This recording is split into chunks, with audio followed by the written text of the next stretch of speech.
Gracias por continuar con nosotros en este matutino Su Mundo. Señores, el tema de la corrupción siempre es latente en los países y República Dominicana no se queda atrás. Sobre todo hemos visto cómo el Ministerio Público le ha dado seguimiento a cada uno de los casos que están investigando con relación a corrupción, donde también señalan a funcionarios y a ex funcionarios de la pasada gestión. Y para ello y otros temas, vamos a conversar con Julio César de la Rosa.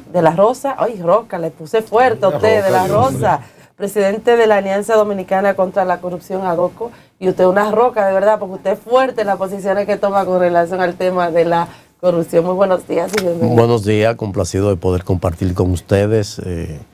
Realmente siempre es grato encontrar amigos que estén al frente de este servicio de la comunicación, como es el caso de José Tomás. Comencemos hablando un poco de la decisión tomada ayer por el juez de la Oficina de Servicios de Atención Permanente, que dictó prisión preventiva como medida de coerción contra 5 de los 12 imputados o investigados en la denominada Operación Gavilán. Esa operación que según el Ministerio Público, esa red que según el Ministerio Público se dedicaba a borrar, eliminar fichas o los llamados antecedentes penales de criminales, de delincuentes, de violadores sexuales, de gente condenada por lavado de activos o investigada por lavado de activos y otros delitos conexos.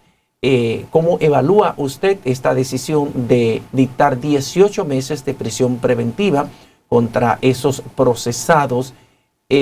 Porque supuestamente ellos peligrarían el proceso de investigación si lo dejan suelto. Fue una de las razones esgrimidas por el Ministerio Público. Bueno, particularmente para nosotros el tema de la imposición de una medida de coerción y sobre todo tan extensa no es la solución del caso.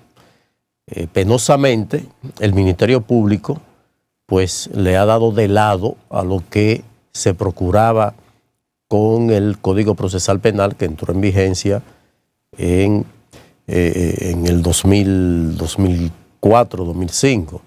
Y esto realmente lo que ha venido es a complicar las cosas. Entonces, para el público, la imposición de medida de coerción ya es la solución del caso y no es así.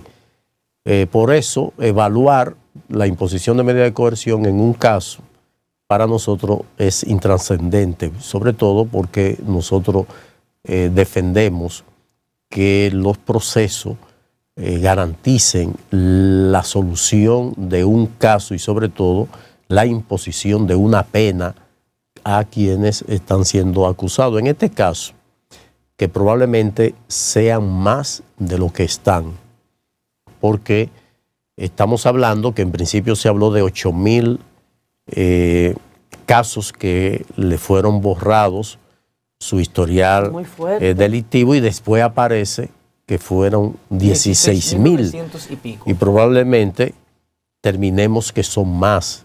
Entonces hay que ver cuáles fueron los beneficiados de esta operación, quiénes están involucrados y que salga a la luz pública los fiscales que supuestamente formaron parte de este entramado. Y cuando hablamos de imposición de medida de coerción de 18 meses, esto es lo que nos advierte de que es un caso que no va a tener una solución inmediata, porque la esencia de la imposición de medida de aseguramiento, que es como originalmente se contempla, es para esos casos que ya el Ministerio Público tiene evidencias porque la investigación así se la ha aportado y podría presentar en el menor tiempo posible una acusación, pero de tener 18 meses, ya ustedes saben lo que viene, el desgaste, va surgiendo otro caso, un caso mata a otro caso. Entonces, por eso cuando, y miren lo que es la percepción, cuando a alguien que el Ministerio Público tiene las evidencias que dice que tiene un caso blindado, que tiene 400 y tantas pruebas, pues lo lógico es que te solicite como medida de coerción, si así lo amerita, la prisión preventiva de 3 meses. ¿Qué significa eso? Que en 3 meses tendrá que presentar acusación. El caso fue declarado complejo por el juez también. Sí, pero es que ese se ha hecho ya cultural, el tema de la declaratoria de caso complejo. Porque es que hay casos que si usted tiene las evidencias, presente la acusación, inclusive hay casos que ni siquiera hay que solicitar medida de coerción. De usted hacer la investigación, ¿qué es lo que hace Estados Unidos? Usted hace la investigación, cuando usted tiene las evidencias, las pruebas, usted presenta acusación directamente y usted se está ahorrando un tiempo. Entonces vamos a llegar el tiempo en que todos estos casos, con todo y la denominación que se ha hecho de los mismos, que van a empantanarse porque no hay una celeridad. Cuando vemos este caso, por ejemplo, cuando usted como Ministerio Público que pudo investigar un caso y sobre todo en su seno, y usted tiene que valerse de la delación premiada para usted construir un caso, lo que la gente percibe no es lo que nosotros percibimos, y particularmente en mi caso, como conocedor, como técnico en la materia, en el derecho penal y en el procesal penal, a mí no me satisface porque usted tiene supuestamente pruebas, pero usted tiene que negociar con uno de los delincuentes que participaron en el entramado para usted poder construir un caso. Lo vimos con la lotería, lo hemos visto con los otros casos donde hay una delación premiada y donde hay gente inclusive que nunca llegaron a un centro de reclusión. Entonces, si vamos a investigar, y sobre todo un caso como este, mi sugerencia hubiese sido, con lo mínimo que tengo de conocimiento de investigación, es que si usted descubre que hay un entramado de limpieza de antecedentes, pues usted, con eso que usted negoció, usted lo hubiese capturado y lo deja dentro de la operación y usted va ampliando la red. O sea, que siga operando. ¿Qué hacen los Estados Unidos? A veces te están investigando un caso de lavado o de narcotráfico, inclusive negocia con parte de la estructura, lo deja dentro y la estructura va sirviendo información y cuando ya tiene todas esas evidencias, te toma el caso, te lo presenta ante el juez, le impone medida de aseguramiento y en el menor tiempo posible ya hay una condena. ¿Entiende? Esa es la dinámica y sobre todo en la lucha contra la corrupción si realmente se quiere llevar. Pero usted abrirse a 1000 casos y finalmente cuando se pasa balance vamos a encontrar la misma estadística que tenemos hasta ahora. En el país no hay 10 sentencias con el carácter de la cosa irrevocablemente juzgada o sentencia firme en materia de corrupción y ha sido por eso se empantanan los casos y por eso evaluar o ver como positivo la imposición de medida de coerción. Inclusive nosotros somos partidarios de que la medida de coerción consistente en prisión preventiva se ha abusado de ella y esto lo que hace es reducir el accionar del Ministerio Público, que puede desarrollar investigaciones con la persona en libertad y esto le va a poner menos presión para concluir los casos. Ese caso tiene 18 meses declarado complejo. O sea, hasta 18 meses nosotros no vamos a saber de una presentación de acusación por este caso y vamos a seguir sumando 18 meses, vamos a tener 60 casos abiertos y sin ningún resultado. Doctor, pero cuando uno se pone a ver los comportamientos de la corrupción, digamos, a nivel global, en el campo político, si se quiere, de cómo se manejan en diferentes países, y uno ve, digamos, a nivel criollo, es que es exagerada la manera de cómo la corrupción aquí es hasta perversa, ¿no? En el sentido de que usted conoce gente, pobretones, que el barrio lo conoció desbaratado, y en cuestión de meses, en un periodo de un gobierno, le estregan en la cara a la gente los millones de gente que andaban desbaratados. Entonces, darle, digamos, la oportunidad de la investigación a gente que ya usted sabe cómo vivía antes y que de pronto andan en vehículos de primera gama, extrayendo el dinero por donde quiera. O sea, una riqueza perversa de robo. no se prestaría para que esa gente en el proceso de investigación comience a colocar bienes a nombre de otra gente, qué sé yo. Porque para eso existen los mecanismos. Lo primero, que si una persona en medio de un proceso de investigación ya va a contribuir con el proceso de investigación, pues el Ministerio Público tiene como solicitar aseguramiento contra bienes y le va a tener una vigilancia. Eso es en lo mínimo. No podría esto contribuir a promover la corrupción, porque el tema de la corrupción hay que verla en el contexto cultural, en los factores que inciden en la generación de la corrupción, y por eso se habla de la prevención de la corrupción primero y naturalmente la persecución de la corrupción como resultado de lo que no se puede salvar, de lo que no se puede prevenir. Entonces estamos hablando que estamos ante una situación o una condición cuasi cultural, congénita en el ser humano, no de los dominicanos ni de los... es sistémica, la corrupción es sistémica, y tenemos que ver sobre todo los cambios que se han producido de lo que era la participación en política. La política no es más que el medio a través del cual se quiere tener un mecanismo de accionar para beneficiar a la colectividad. Así era que lo veían, así era que se veía la política antes, y así la veían nuestros líderes. Juan Bosch, Balaguer, Peña Gómez murieron literalmente humildemente. Algunos tuvieron que comprarle casa. Entonces, si vemos ahora cómo se ha concebido la participación en política, pues evidentemente que es atraído por lo que puede generar el Estado. Nada más tenemos que hacer un ejercicio. Cómo un candidato a diputado invierte 100 millones de pesos en una candidatura cuando la sumatoria de los 4 años de su salario no llega al 50% de la inversión. ¿Por qué se ha convertido en un atractivo para empresarios de los combustibles, de la apuesta y de otros rubros? Y el narcotráfico. Y el narcotráfico, naturalmente, se han interesado en participar en política. ¿Y por qué la clase política se ha encargado de cerrar el cerco a aquellos que no tienen la capacidad económica para invertir en una campaña y le dan prioridad a aquellos que sí pueden invertirlo? Pero lo vemos. Aquí los partidos se disputan a miembros que tienen posibilidad de cubrir sus gastos. Se van de un partido y lo acepta el otro. Entonces, la situación es que hoy día se ve el ejercicio de la política como la escalera para llegar a los estamentos de poder, y es para tú servir como era la esencia anteriormente. Porque ¿qué hacía una persona que tenía la vocación de servicio?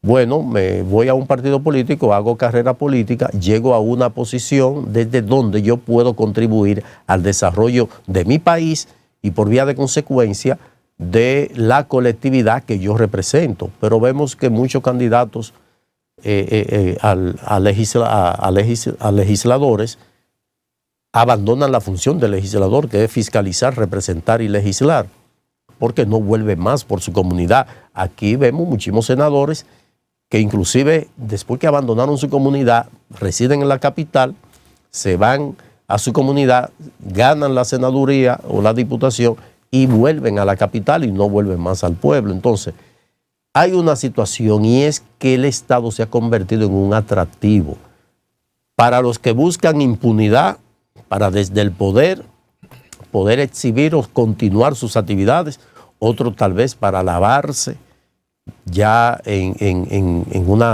una actividad pública, y también aquellos que no tuvieron ninguna oportunidad de desarrollarse de manera particular y se insertan en un partido para llegar a una posición de poder. Entonces, eso es corrupción, y la corrupción por ello se hace el esfuerzo por prevenirla y no podemos negar que se ha logrado en muchos aspectos, aunque se siguen cometiendo actos de corrupción, pero si no se hubiese hecho lo que hasta el momento se ha hecho, valga la redundancia, hubiese sido peor. Ya cualquier ciudadano puede denunciar y eso motoriza que se tomen acciones. Ya una persona tiene cómo saber cuál es el patrimonio de un funcionario, pero también puede objetar una decisión de un órgano cualquiera, puede objetar un proceso de compras, puede también hacer cualquier tipo de demanda al tomar conocimiento de la comisión de un acto de corrupción, y eso es prevención. Ustedes, los medios de comunicación, detienen situaciones que pudieran en el futuro convertirse en un acto de corrupción con una denuncia que invita a que se tomen los correctivos del lugar. Esto antes no ocurría, porque primero no habían los mecanismos de comunicación que hoy tenemos. Hoy una persona te graba desde un smartphone una acción de uso, por ejemplo, de un vehículo oficial y lo sube a las redes y de una vez se están tomando los correctivos. Entonces, yo creo que el tema de la corrupción, observando o analizándola desde el punto de vista cultural, sistémico, porque cuando nosotros decimos que pudiera ser algo endémico, genético, es que no solamente los que administran los bienes públicos cometen actos de corrupción, lo cometen los empresarios, el sector privado. Usted paga por un producto el ITEVI y el ITEVI no se lo dan al fisco. Ese agente de retención que le cobra el ITEVI y tiene que llevarlo a la DGI, pues no lo lleva. Entonces eso es corrupción, pero también la evasión. Pero usted se para donde un frutero y pide un aguacate y él sabe que ese aguacate no está bueno y se lo vende, aspirando que tal vez no va a volver a pasar por ahí, y si pasa mañana y le reclama, pues le da otro. Pero si no pasó, ya ganó. Entonces es una situación en conjunto que lo que debemos hacer el esfuerzo es para aminorar su efecto, prevenirlo. Y ya cuando se tenga que perseguir por las actuaciones de los órganos de control, tanto interno como externo, entonces ya ahí está el Ministerio Público, pero no teniendo que construir casos sobre la base de delación o de denuncia que lleva uno o lleva un ciudadano, porque los órganos de control no te funcionan. La Cámara de Cuentas hizo un plan anual de auditorías para el año 2023, donde hay 79 auditorías y no ha realizado la primera, y vamos ya en el mes 8. Eso es corrupción. Primero, abandono del rol que le corresponde constitucionalmente, pero por lo cual están recibiendo un buen salario. Entonces, eso es corrupción. Entonces, tú me dices que un país que tiene una ejecución de un presupuesto del billón de pesos, no son auditadas esas instituciones que te manejan esos recursos. Pero en ese cronograma de auditoría del 2023, las auditorías a realizar, hay 28 gobiernos locales, o sea, ayuntamientos que te manejan 2, 3 pesos, pero no está el grueso de las instituciones que te manejan el 70% del presupuesto. Entonces, es una falla. Entonces, esas instituciones se cometen irregularidades, no hay una auditoría de la Cámara de Cuentas, entonces el Ministerio Público tiene que negociar con un corrupto, exonerándole de cargos, para que él diga que fulano que le dio, que recibió, y ese tipo de cosas. Exactamente. Ahora, si operaran, si funcionaran los mecanismos de control, la Contraloría, el control previo, y la Cámara de Cuentas, el control a posteriori, se pudieran tener mejores resultados. Pero no lo tenemos. La Contraloría realizó auditorías conforme lo que establece la ley 1007, porque a la llegada del gobierno de Luis Abinader anunció la realización de 100 auditorías, lo que sabíamos que era un absurdo, le advertimos, de que la Contraloría no puede auditar el gasto después que se produce. Sí, porque la auditoría, la Contraloría tiene el control previo. De control interno. Exactamente. Es durante se vaya produciendo el gasto. Que puede ser preventivo, ¿verdad? Es preventivo, porque lo que hace la Contraloría, y por eso tiene, por ejemplo, esa auditoría que hizo la Contraloría es una contradicción a sí misma, porque habían unidades de auditoría en esas instituciones. Perfecto. Entonces, ¿qué hace la unidad de auditoría en la institución? Que dice, bueno, este pago adolece de la certificación de disponibilidad de fondos, como lo establece el reglamento de compra y contrataciones. Entonces, si usted dejó que eso pasara, usted después que pasó no puede decir que pasó, porque usted era parte de ello. Entonces, hasta que no se institucionalice el tema del control y que las instituciones funcionen, no podemos estar alegando corrupción y sobre todo de que no tenemos mecanismos para lograr sentencia firme que no sea sobre la base de la delación premiada como viene ocurriendo. Julio César, ya para finalizar, no lo puedo dejar ir con este hecho que marcó ayer a Latinoamérica y fue el asesinato del presidente de Ecuador. Candidato a la presidencia. Candidato a la presidencia, perdón, de Ecuador, donde fue asesinado por sicarios. Hay un tema en Latinoamérica, porque vemos, por ejemplo, que además de la corrupción, está el tema del narcotráfico, ¿verdad? Que cada vez más tiene más poder dentro de estos diversos estados. Me gustaría saber su opinión con relación a esto, porque menos de un mes, asesinaron a un alcalde de Ecuador, pero también vimos el 10 de mayo como el fiscal paraguayo también en su luna de miel fue asesinado por él enfrentar también temas de narcotráfico y también con denuncias de corrupción. Sí, no, lamentable la muerte del candidato a la presidencia en Ecuador, Fernando Villavicencio, en una acción que debe profundizarse esta investigación. Para nosotros preocupante que en la región, estamos en el mismo continente, que se estén produciendo acontecimientos como este, lo que nosotros ni por asomo debemos permitir que ocurra en la República Dominicana. Y estamos hablando que fue una persona muy contestataria y sobre todo opositor al gobierno de Correa. Había sido condenado por difamación, pero la condena a 8 años de Correa, que motivó que se autoexiliara, es el resultado de una investigación que él había hecho, porque él es periodista de investigación. Y fue condenado y fue muy frontal con Correa. También enfrentó al narcotráfico y había advertido, y parte de su campaña era exhibiendo el croquis de lo que sería la construcción, su primera opción, ordenar la construcción de una cárcel de alta seguridad. En Ecuador hay una alta presencia del narcotráfico y sobre todo del mexicano. Y él fue muy, muy frontal con todo este tema. Había hecho advertencia inclusive que hoy estaría dando declaraciones contundentes. Se le dio muerte. El que observe el video ve que la seguridad no jugó su papel. A él se le advirtió que utilizara chaleco antibala. Él se oponía.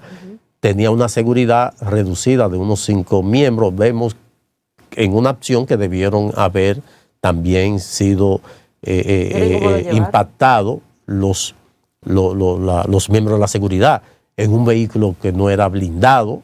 Entonces, todas estas aristas, pues de una forma u otra deben irse despejando para establecer la responsabilidad de quien pudo haber ordenado la muerte de este candidato a la presidencia del Ecuador. Pena, que las elecciones son en 10 días. Sí, el 20 de agosto. Que es el segundo lugar.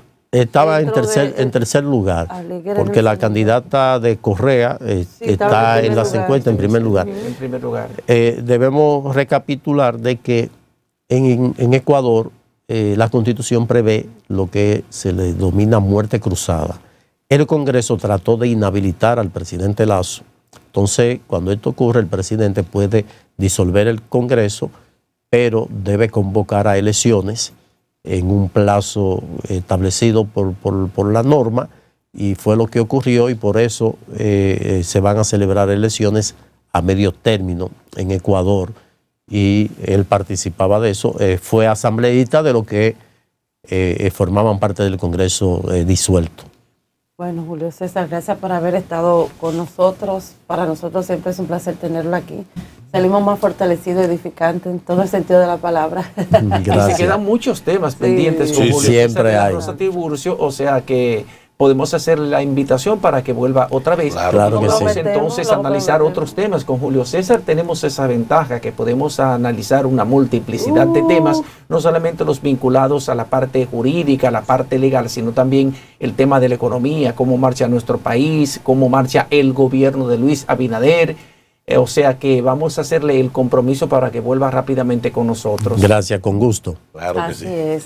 Bueno, gracias. Y a ustedes, amigos, no se muevan porque ya tenemos nuestro próximo invitado aquí con nosotros. No se muevan para que sepan de quién se trata.